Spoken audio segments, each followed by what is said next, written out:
Alang sa mga trip ang hiking karong weekend, dunay nindot nga suruyanan sa usa ka bukid sa General Santos City atong suruyon dinhi sa May Mindanao. Nangita ba ka og lugar kung asa pwede mag-unwind?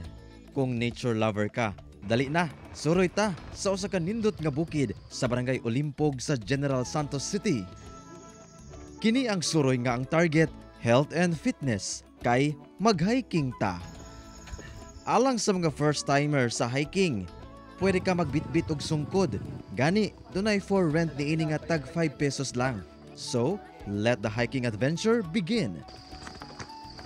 Hangak yun sa sugod, apan mawala ang kakapoy kung makita na nimo ang green scenery sa bukid ug ang overlooking beauty sa General Santos City. What's so special sa pag-hike? Mao ang ma-meet and greet sab nimo ang ubang hikers ug mga motor rider nga naga-trail. Mahinganghasab ka sa kanindot sa wildflowers ug kining raptor nga daw nangita og pagkaon. Ug syempre, makuhaan sab nimo og hulagway ang sikat nga Mount Matutum sa South Cotabato.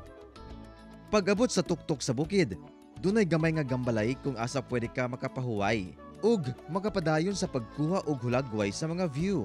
Ug syempre, ang nakalami sa mong hiking, dunay lamian nga pagkaon sama sa native tinolang manok.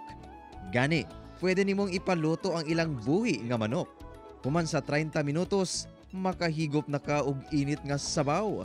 Humuksab ang karne kay anara sa 3 to 4 months ang edad sa maong mga native nga manok. What an experience! Nothing beats an adventure like this, mga kapuso. Ako si Efren Mamak, and this is My Mindanao.